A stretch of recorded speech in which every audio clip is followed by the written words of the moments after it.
Greetings, Guardians. This is Olympus Alliance. Today we return to one of our most important formats, low-cost, maximum impact guides. These are the videos that help you build strong heroes without wasting resources, without chasing every upgrade, and without falling into the trap of overinvestment too early. And today's hero fits this philosophy perfectly. We're talking about Oya. Oya is a strength-based warrioress from the Nature faction, standing firmly on the front line and fighting with physical attack. At first glance, she might look like just another frontline damage dealer, but once you understand her mechanics, it becomes clear that Oya plays a very specific and very valuable role. She is a shield breaker, a disruptor, and a pressure tool that forces mistakes from the enemy team. Understanding how to build her correctly, and cheaply, is what allows Oya to shine. Oya's kit is built around physical attack. Her first 3 skills scale directly with physical attack, while her last skill scales with health. Her basic attacks also deal physical damage, which already gives us a very clear direction when it comes to prioritization. But what really defines Oya is how she targets enemies.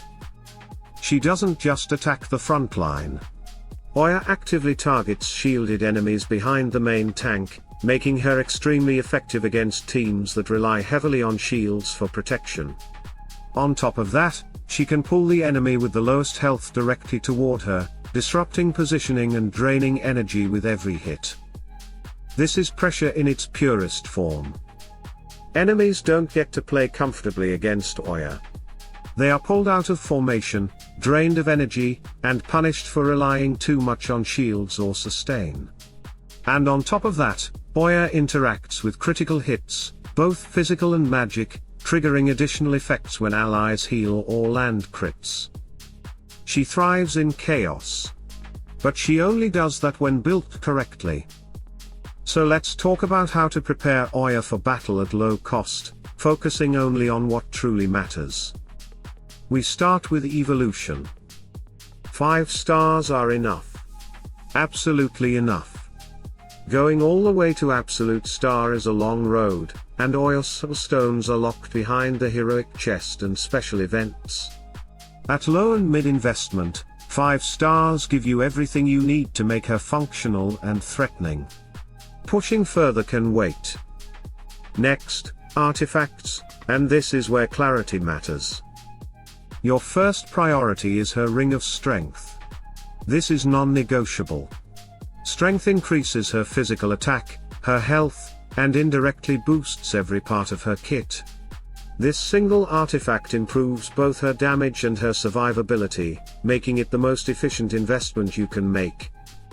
After that, you move to her book artifact, the Warrior's Code. This again reinforces the same core stats that Oya relies on to function properly. If you're low on resources, you can stop right there. A strong ring and a developed book already make Oya effective. If you have more resources later, you finish the book, but never at the cost of starving other heroes. Now let's move to skins. This is where many players make mistakes. If you are going to build one skin only, it must be the physical attack skin. No hesitation. No doubt. No discussion.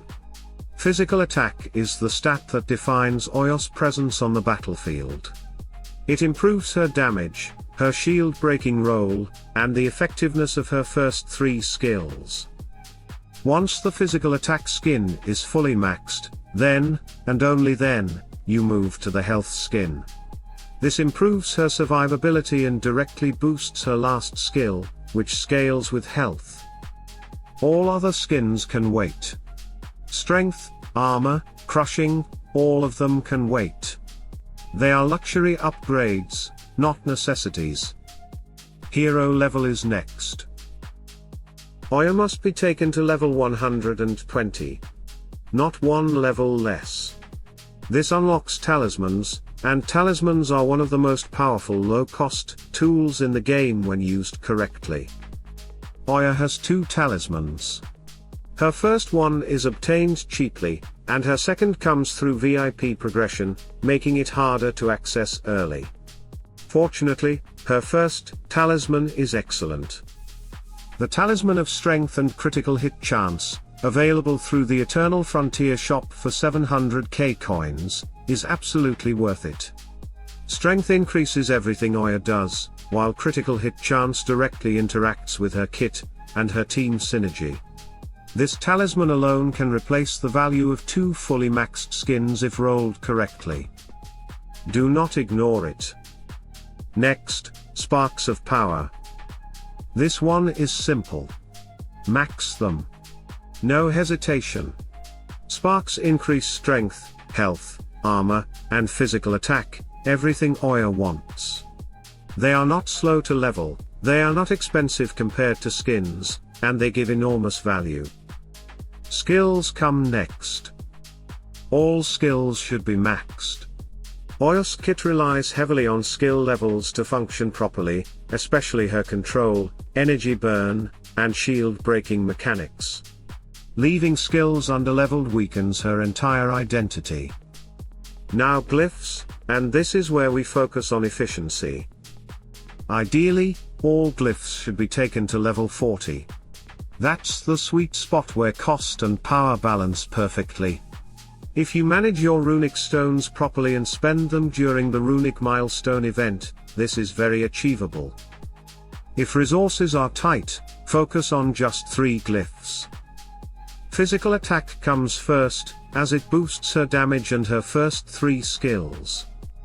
Health comes next, improving survivability and directly strengthening her last skill. Strength comes third, scaling both health and physical attack at the same time. These 3 glyphs alone already make Oya dangerous. Everything else can wait.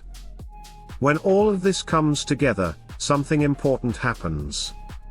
Oya becomes exactly what she's meant to be, a functional, disruptive, frontline warrioress who forces enemies out of position, breaks shields, drains energy, and punishes poor formations. She doesn't need massive investment to do her job. She just needs the right investment.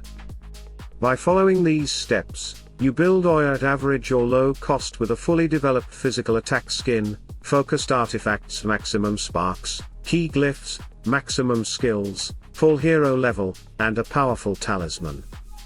You save resources, you avoid overbuilding, and you keep flexibility to develop other heroes alongside her. That's how you build efficiently. That's how you grow your roster instead of draining it. And that's how Oya becomes a reliable weapon in your lineup, not a resource sink. Stay tuned, stay sharp, and as always, salute and friendship.